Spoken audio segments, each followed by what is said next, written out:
Hello. Y'all didn't miss anything. I did not post anything yesterday. Just did not happen. And I decided that I was going to be okay with imperfection, which for me is not an easy thing. But I'm back today. I wanted to share with y'all a heart opening sequence yesterday. And so instead I'll do that today. I've been thinking about how we are encouraged to open our hearts to God, to welcome Him to dwell in us. And as we seek to make room, I'm going to get to the practice and hopefully not fall asleep in the middle of this. As we seek to make room for God in our lives, we can make room for Him in our bodies too. And that can be a kind of analogy and practice for making space for God in our lives. So we'll do some chest opening and we'll do some hip opening to make room in our hearts. And in our hips are a lot of relationship stuff that's stored. So we'll make room in our hips, in our relationships, seeking to be attentive to tension that we might notice in our bodies, and to just acknowledge it. And that's a way to practice in our bodies, in this safe space that is our yoga mat, the important skill of making peace with and acknowledging tension in other parts of our lives. So, let's start as we often do, almost always do, on our hands and knees. Our hands shoulder width apart, elbows lined up, wrists lined up, fingers pressed nice and strong into the mat to take some of the stress off of our wrists, knees underneath our hips. On an inhale, we'll drop our belly down toward the mat, shine our face up toward the sky. Cow. And then as you exhale, reverse the curve of your spine, tuck your chin in toward your chest, into cat pose. Inhale, drop that belly down again. And exhale, reverse the curve of the spine. Inhale one more time. And exhale one last time.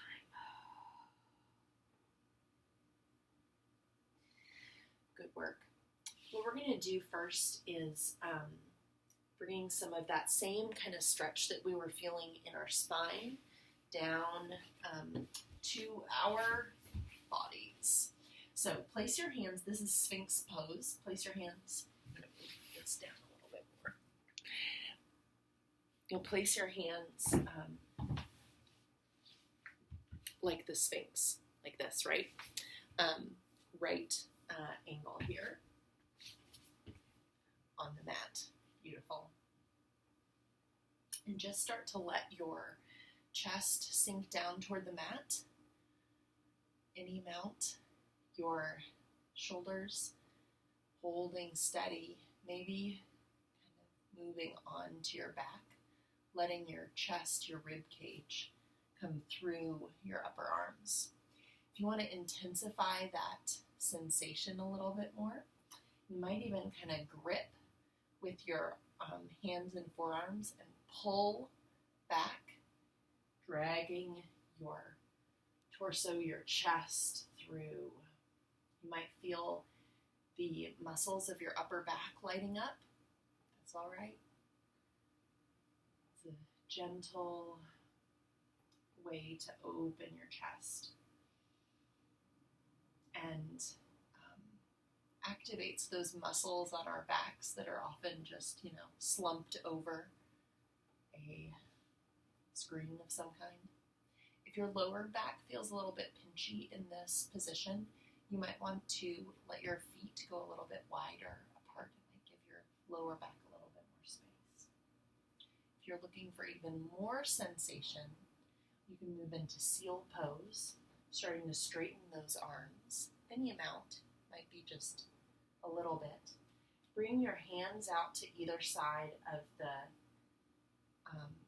yoga mat so that they're wider than shoulder distance apart.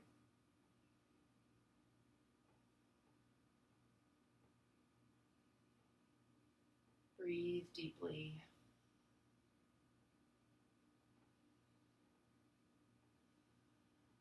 One more inhale.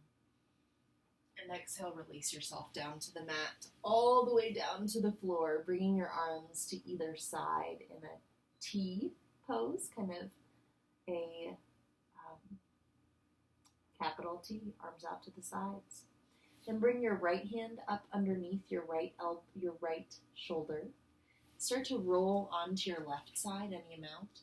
Maybe this is enough of a stretch for you. Maybe you want way more stretch.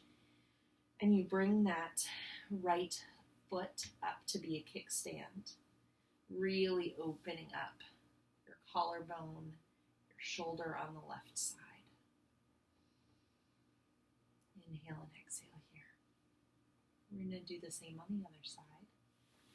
But first, ease yourself down nice and gently, hugging into the earth. And now, the other side. Bring that left hand up underneath your left shoulder. I almost said elbow again. And roll yourself. Maybe again using that upper leg as a kickstand. Breathing deeply.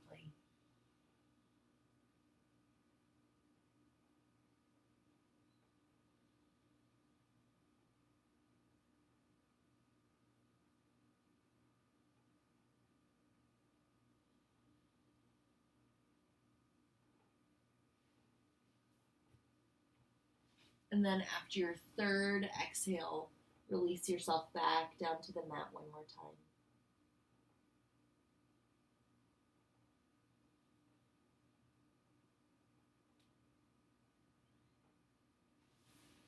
Bring both hands up underneath your shoulders, pressing yourself back up into tabletop pose. We're going to move into one more kind of energizing pose for our heart, and we'll revisit it in a less animated way when we get down on the mat in another few minutes. We're going to try just a tiny little baby camel. So bring your hands back behind your feet or behind your body, any amount. Maybe you put them on your hips. Maybe they're kind of down toward the mat. And all you're going to do is start to curl your chest open. Inhale and exhale. If you find that it's uncomfortable for your neck, you might want to ignore the neck part. That's okay. Just keep your head vertical, but keep opening your chest, your ribs out toward the sky. If you want to bring the ground a little bit further up toward you, you might use blocks. You might use our infamous book to help bring the floor up to you a little bit, to open up a little bit more. Curling open. Curling that chest, your spine. If you're looking for more opening, we can do that. You can start to, I'm going to use a real block because that book is just not going to be strong enough. You can start to bring your legs up, bring your entire spine into this shape, opening up that heart an awful lot. It's a little bit much for me at this time of day, so I'm just going to go back to this opening here, releasing here. And I actually even like straightening my arms. You might interlace your fingers. You might even interlace your fingers and press them into your back. I don't want to lose y'all. Interlace your fingers and press them into your back.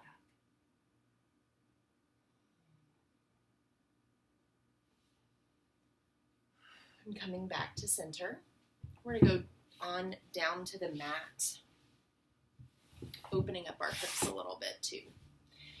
So lean yourself back, get comfortable, place your feet about as wide as your mat, which is wider than hip distance apart. And we're going to just wake up, open up, juice up our hips a little bit with this windshield wiper, side to side. So I already did, I led a yoga class this morning, but my body is still feeling such huge need for more movement and more love. So it's good to be with y'all now and engage in a little more gentle, loving, nourishing, renewing kind of movement. We're going to move over to our bellies to finish out our hip opening postures. So come into a lunge. Left foot forward is what I'm doing. If you want to do the opposite first, that's totally fine. Left foot forward, one hand on either side of your front foot. Your right knee is back, right knee down.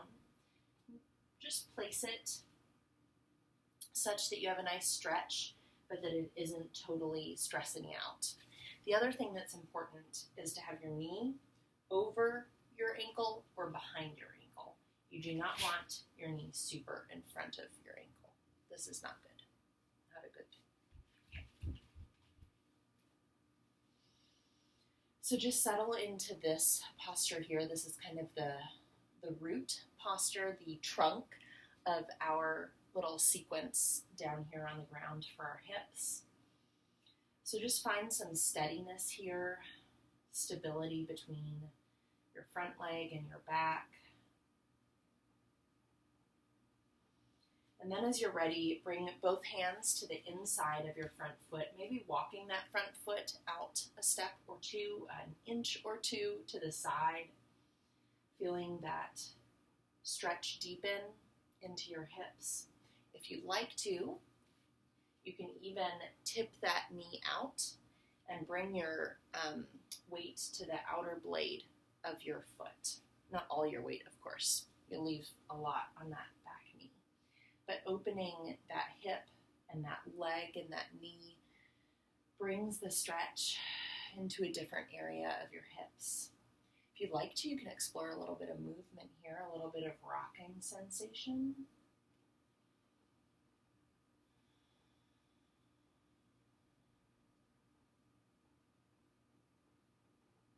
And then to finish this out, let's heel toe that foot all the way across your mat. So your foot is on the opposite side of your mat. If you're doing your left leg first, it's on the right side. And then you drop your left knee down to your the left side of the mat, coming into this pigeon pose.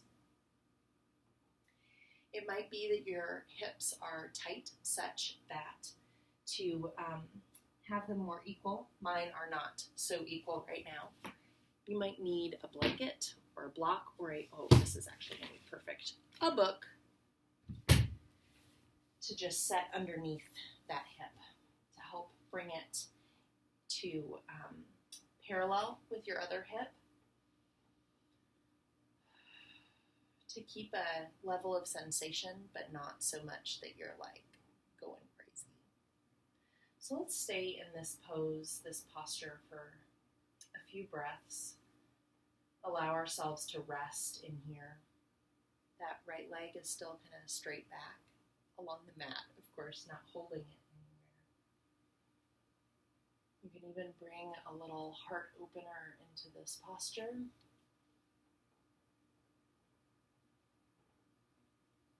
Curling that spine open just like we've been doing in some of the other postures of this practice.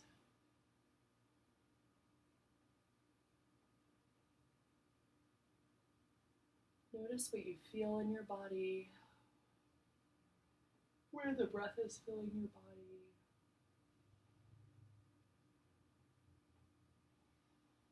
Acknowledge whatever your body is trying to tell you. Mine is trying to say I should go to sleep.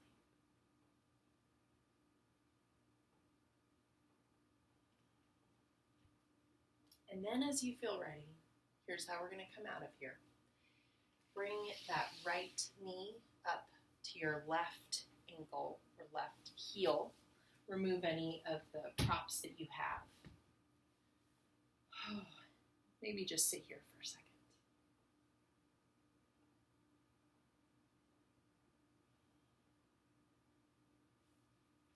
And then as you're ready, you can just flip yourself around. Your left leg goes back this time, right? Correct, I mean. You have your right leg forward. I'm afraid I'm going to come off the camera, so we're just going to do it this way around. So your right foot is forward now, left foot back and down, left leg back and down. Find stability with one hand on either side of your front leg.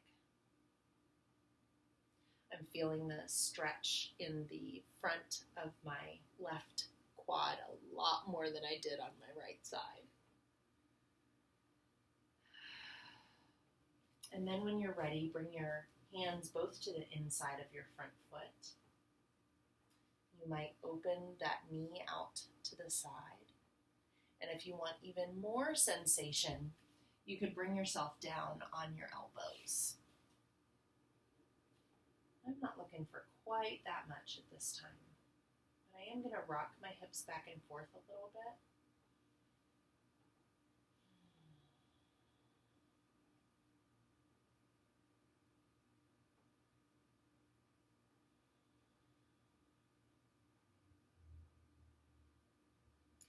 Then we'll heel toe that right foot over to the left side of your mat. Bring that right knee down on the right side. Explore whether you want or need the same prop that you had on the other side. I think it's not going to hurt. I'm just going to stick that book. That is just such a perfect size. And if you want to, you can explore a little bit of chest opening here. This is a pose that is doing a lot of deep emotional work. So just breathe. Trusting that your body and your brain are working, they're processing. You might feel sensations or feelings coming up. You can decide whether you want to stick with them, stay with them, allow them, whether you feel comfortable dealing with them right now.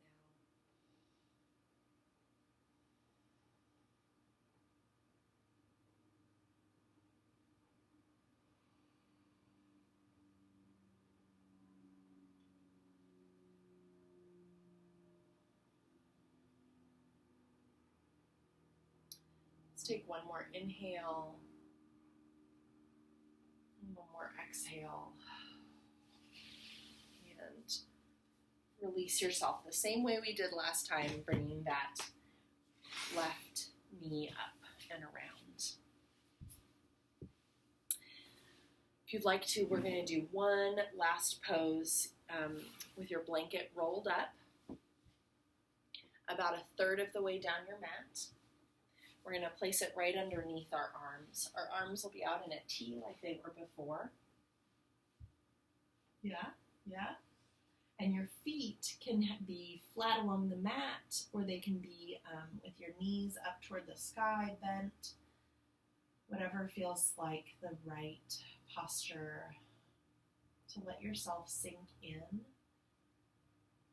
Rest on this blanket.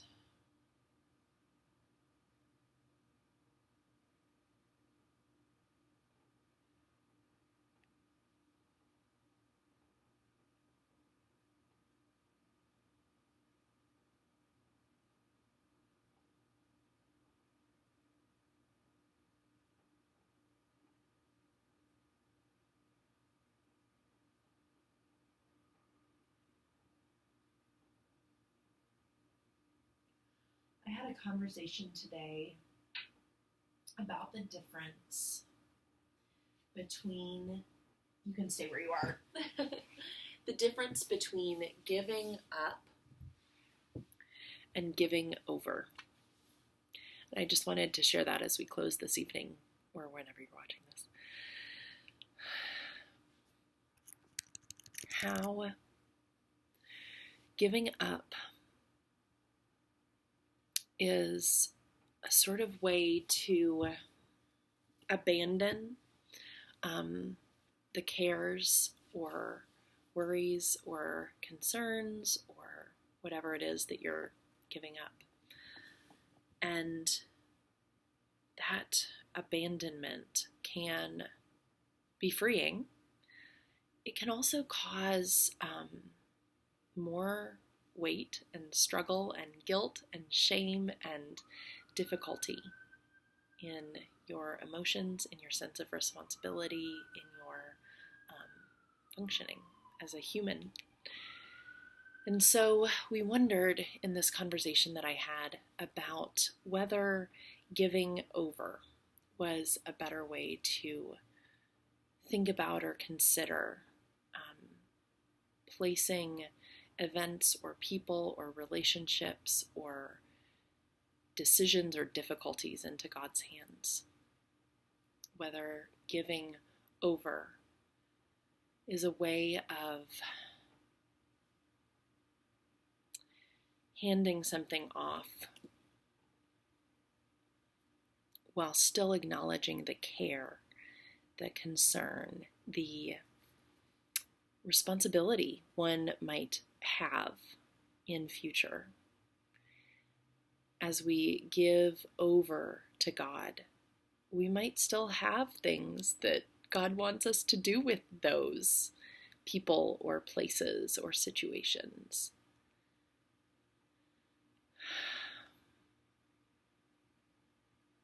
And so it's not as much a giving up, an abandonment, or a forgetting or denial. But the giving over is almost more of a partnership, a way of recognizing that you can't handle it on your own, which is part of the giving up, right? You can't handle it on your own. But there also might be more that God means for you to do in that place or moment. And we most often hear that word and know what that work is when we have our hearts open to the work that God is already doing in us. So may the peace of Christ be with you now and always.